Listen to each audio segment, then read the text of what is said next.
So this ends up being one of the sweatiest matches in basically Warzone history, because all that it comes down to is all these 4, 5, 6 KD players in a private match. So obviously they end up having to play the match a little bit differently than you're used to seeing from a lot of your favorite content creators, regardless if they stream, they make videos, they're doing best class setups or whatever. You see them play a little bit different. They play a little bit closer together. They're playing a little bit, and they basically play the way that a lot of times they'll often complain about, just because they're usually at such a higher skill than pretty much most of the people in the lobby. So even some of your favorite people like Breadman, who is probably one of the best players currently in Warzone, with like a 5.5 KD, wins insanely high. Iceman Isaac and Exact, you guys have probably heard of those guys before, and they do very well in tournaments. And a lot of it comes down to when you die, you have to win your gulag, because it's pretty expensive to bring you back. And I've done different matches of this so far. I did Twitch Rivals the first time about a year ago, and then we did match 5 with Tommy a couple weeks ago, and then you guys showed so much support on that video, I decided to do match 3, which is what we're looking at here today. We're going to actually bounce between this perspective and OP Mark, because both of them pretty much make it to late game. So obviously they're on a regain, he ends up winning his gulag, and then now we have OP Mark that landed far outside the zone with Yeet and Devious.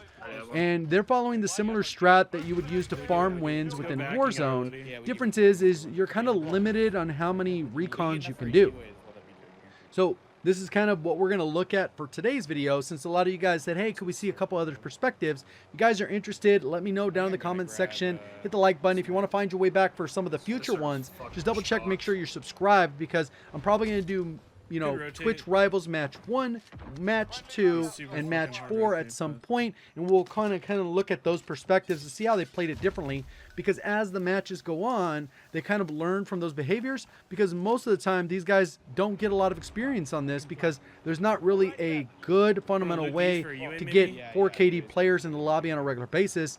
I know sometimes you think your lobbies are sweaty, but usually even on the top end it'd be like a 1.5 KD for the overall lobby as a whole. We're talking about 3, 4, 5, 6 KDs in this lobby as kind of like a minimum to play in this thing.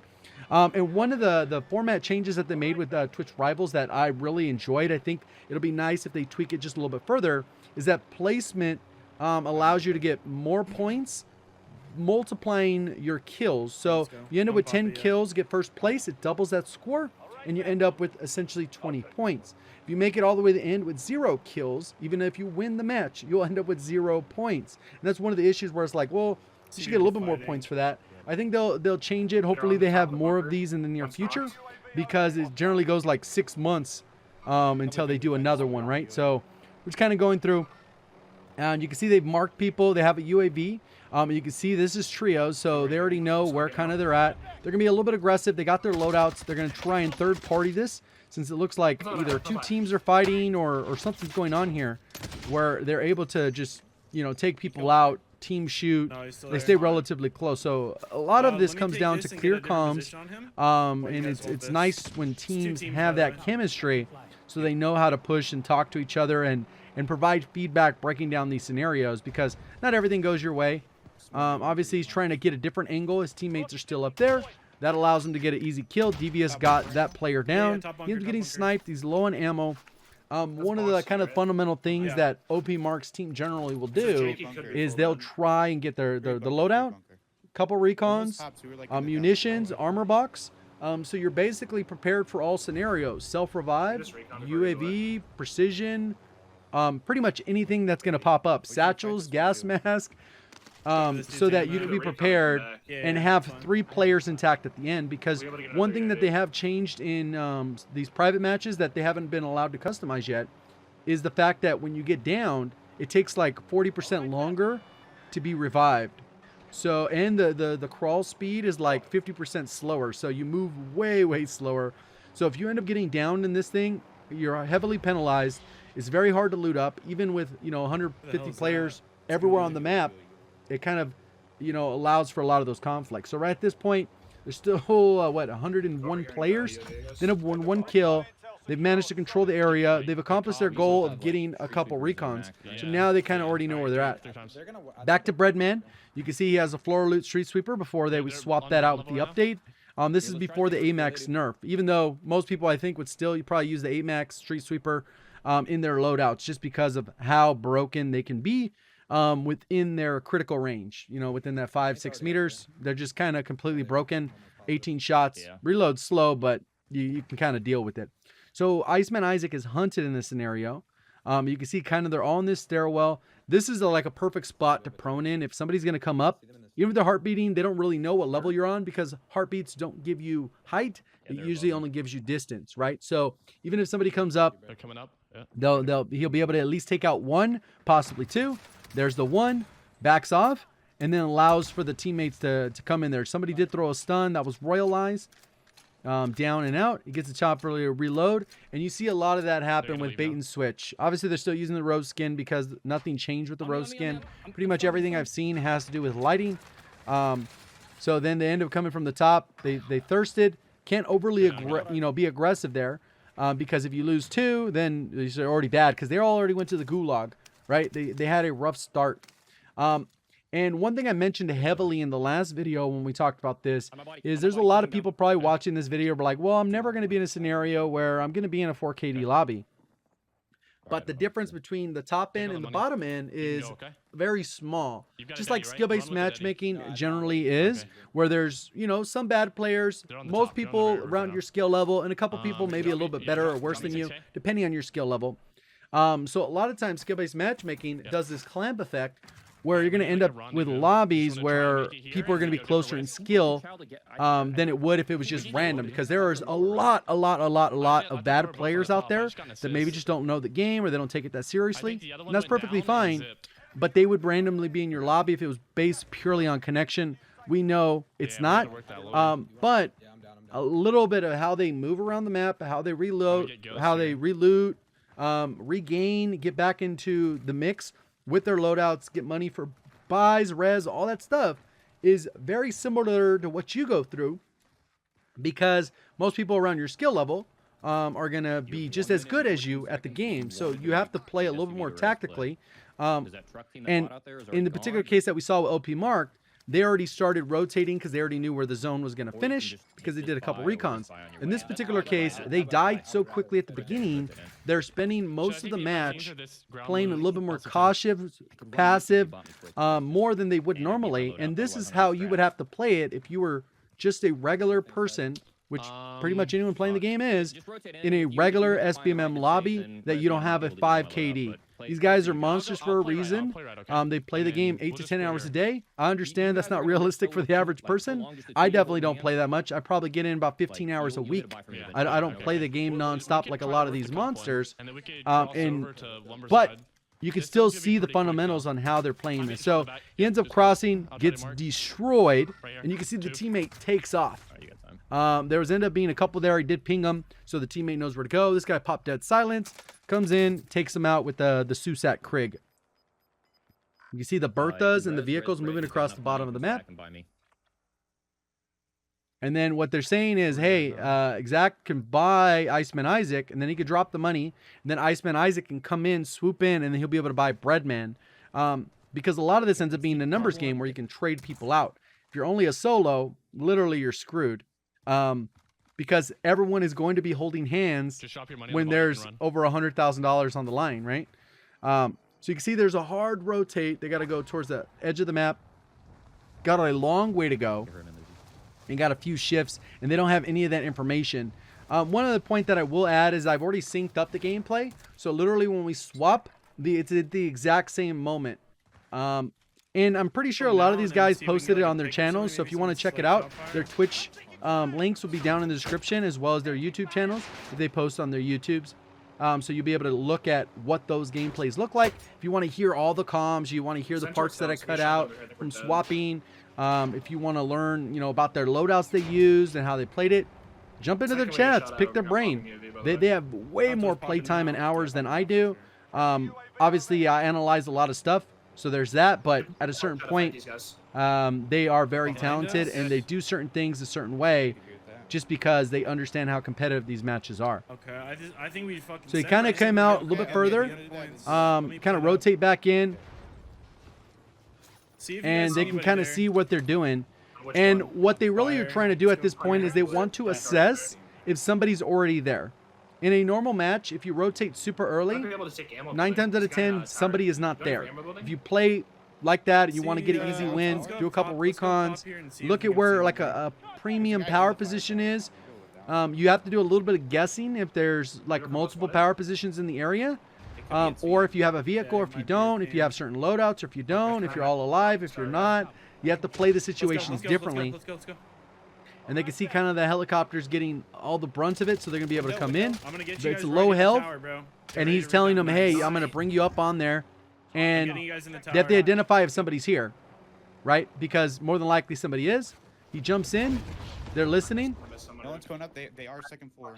He said they're up on the second floor, so they heard 2 different call-outs. I think there's a guy in the tower, and then there's a guy down in the building down below. So he has to approach this quickly. They have to be very efficient about these gunfights, because if somebody's creeping up on the ridge, then they're going to be able to take them out. So he got one down, and he's trying to thirst them. Trying to hear if he has a self. They do take, like I said, very long time. So they're going to go ahead and jump in. They cleared it out. Teammates converged on it from both angles. It ended up being a solo. They got Bronana. He's actually a monster at the game. Pretty much everyone we're going to see is definitely very talented. So there's still one more. They are running like flashes, smoke, stuns, gas grenades, you know, claymores. Because this is strategically how you'd play it. And a lot of the battle royales end up being where it's a lot of camping and playing patiently, you know? There is a big difference. Obviously, if I'm camping the random floor, like a random bush in a random spot, not really making sense. This strategically is a good spot to be in. So it wouldn't necessarily be considered camping, even though it is a kind of a form of camping. So he's able to use that, mark it, and then they got to use their lethals. He's obviously going to pay attention, try and shoot this thing. They threw a thermite in there. They're all team aggroing this guy. You can kind of see that he played it up, took a little bit of damage, and their overall goal would be try to get rid of this guy, because once you've ignored this guy, they will come back for you and they will mess things up. So as long as you have your claymores in the right spot, you're positioned, you're getting beamed. Can't even see, he's just pre-firing the spot, seeing if he can get anything going there. That's fine. No luck. And they want to kind of take him out. Unfortunately, in this particular case, they didn't have a launcher. A launcher would have been the perfect thing.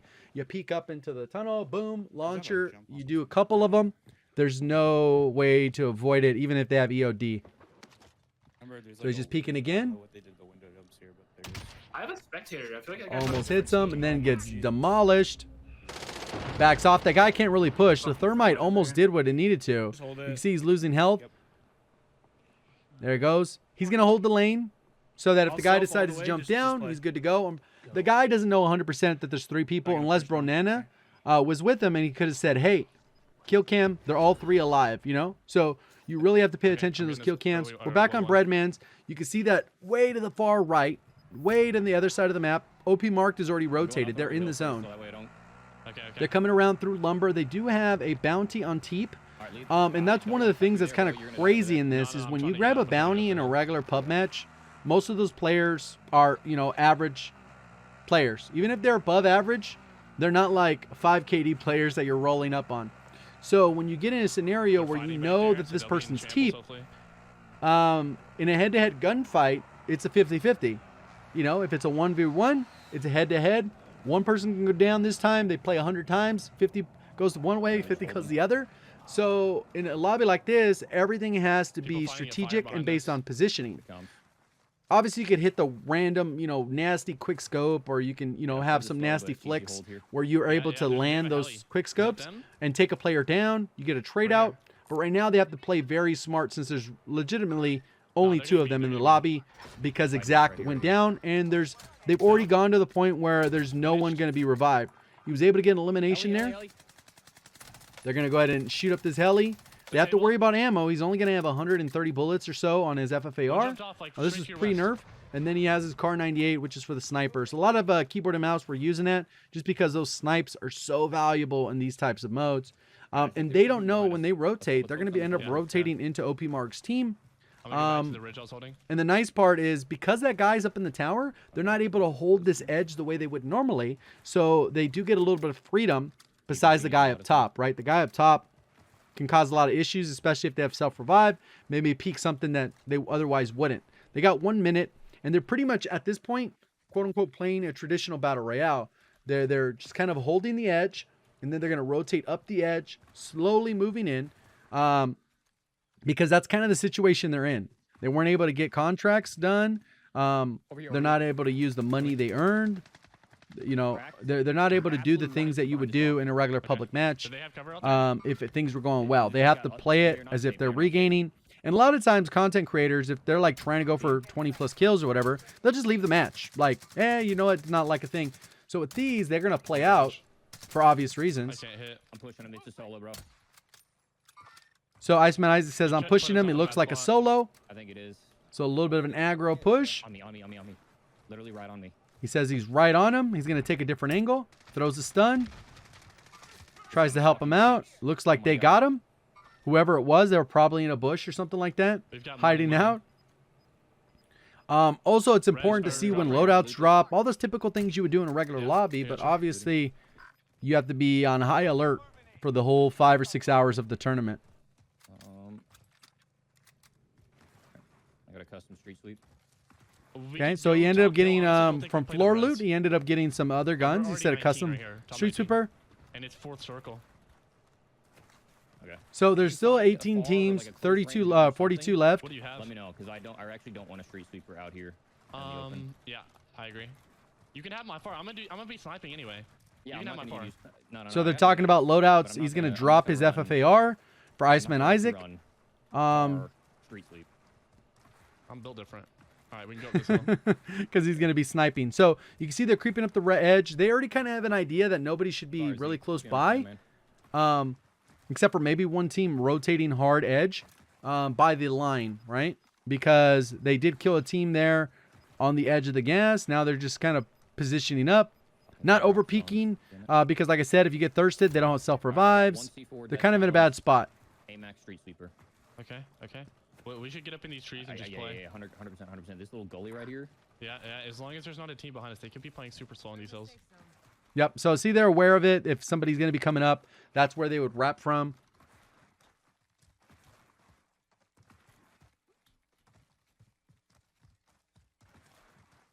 And so quiet, like the actual game is so quiet. There's not a lot of, even though there's so many people alive, people are playing their life, their position. They're going right up to the edge, peek in. They're trying to creep in a little bit further.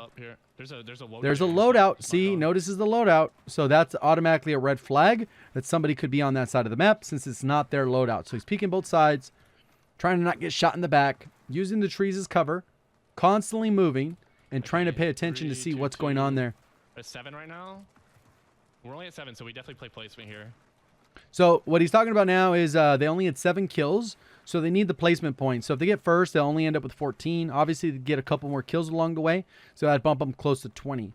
What you needed on average to win these, like the actual tournament, was around 16, 18 kills and a first place. So you needed some kills, and that put a lot of pressures on teams. Some met the challenge, some struggled a little bit. Some had better placement, not enough kills. Some had a lot of kills, but not enough placement. So it kind of goes back and forth. You got to be the best blend of both, which changed up the gameplay quite a bit. Obviously, they're kind of just camping, waiting for something to happen, because right now you're playing ultra low risk, like super low risk, because there's placement points, I believe, at top 15, top 5, or top 10, then top 5, and then obviously first place. So they're just hoping for a good rotation. Okay. Looks like it pulls a little bit. They're okay. There's a little ridge there. I'm down to. I mean, honestly, even though it's not much, like 7 is a line. If we 15, make it to top 5, yeah. So now they're thinking about getting top 5. A lot of the teams are low, too, because there's 14 teams and there's 28. So that means there's an average of 2 players per team. It means a lot of solos, a lot of trios in the mix, because we know OP Mark's team is still out there. He was able to spot someone, Dead. ends up decimating that guy, Down. ends up getting the other down, Yep, clean yep. snipes, and trying to close a little bit of the distance. Fucking nasty bread. Take a different angle than Iceman Isaac, I'm seeing if pretty he sure I just sees saw one right anything, so that they don't get third partied. Watch Because your third left. party is going to happen. That's just generally how it goes There's in so these much, things. like, foliage Because here. there's so many people. Mhm. It's going to be hard to see. This is kind of one of those zones. It's actually kind of bad because it sucks that you can't actually see the player that you're trying to fight. But I guess you use it to your advantage and you just creep in, follow the I zone. like the fact that there's a lot of foliage. Like we can just chill. I'm down the vibe here. I don't think I can go. Still for my loadout. 13 teams. I'm good enough with this AMAX. I'm not gonna go for it. I don't see So any one thing they could have firepower. done is, like I think he was talking about, is that they could have gone for the loadouts that those guys dropped, so he would have a sniper. Because the AMAX is pretty good in this scenario. Street Sweeper, not so good unless you're actually pushing that building where OP Mark's team is. But you'd have no clue of knowing where they're at. Now OP Marked is over here while Breadman's team is over on the edge of the gas to the east of them, right? They don't know they're here. They don't know vice versa. You would assume people are here because in this type of match, that's the power position. And a lot of people, what it really came down to is there was two teams here. They maybe done enough recons or did enough guessing. 100T rated, got killed. Yeah, he's one of the top players, especially for wagers. And the 2v2 races and you know kill race stuff. The third party, they got repulsed. On the other. Good fucking Nice. picks. Looks like a little bit of This frame one is- dropping from the actual stream. It's not from the recording. Gas is closing in. Nice. Relocating the safe They're zone. peeking, seeing if anyone's gonna happen. A lot of this like Under. really comes down to audio cues, right? Because it's whether or not you're gonna be able to hear the people when they sneak up on you. Dead silence is way too powerful in these scenarios. See someone behind the tree, pings them. Got a clean snipe on noobs. I have self unless this guy's gonna run him over. Bertha's trying to go up there. Bertha ended up running him over, it looks Did like. you run him over? Yeah, yeah. So they're not arm together, fighting us. and he's peeking What is on this what's even? going on with What this is this Bertha. So there's two. The Bertha blows up. Shit. And that's one What's up, thing Clay? that a What's lot up, of times Short? people Yep. don't realize. If you rotate this early, you're from a place from behind that rock. ultimate power position. You will be able to rack up a couple kills, but then you're putting your eggs Right all here. in one Yeah, basket, fucking right? Like you're putting in a scenario where you literally have to get the kills. If you end up with 3 at the end and you win, that's only 6, right? Because it doubles. Still in hell.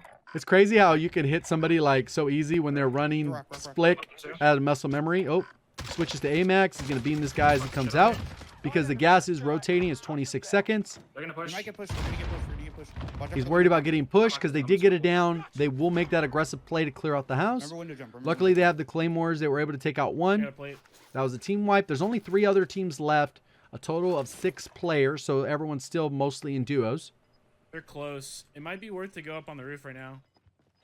So now that the back is cleared, the roof is a good play because pretty much you know nobody's Oh, I have a behind claymore you. up there. Yeah, You it's continue gone. to peek your right so nobody does a hard long rotate on your right and vice versa hard on your left. Cracked him, cracked him. As long as you got that clear, down. you're able to use this head glitch. You're able to revive. Hopefully no one has a precision at this point. Got Pie Man. Far at the little. Like I think he's in the back number of that 1 in thing, kills, okay. NA. For sure number 1 in Canada, I believe. I have to play it. 4-8 boys. 4-8. I have a gas mask. I might go So wall. 3 other teams, 5 other players, It's gotta be people like ratting like 2 duos and a Oh my solo, gosh. or a trio, a solo. Move to the safe zone. They're just overwatching. You could see that Devious jumped down. Right here? He's a little bit lower. He marked one. They're going to be able to snipe him, Fighting in fire. hopefully.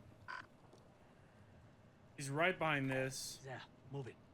Never mind. Contact. The live ping. Everyone has to move. Bad timing here.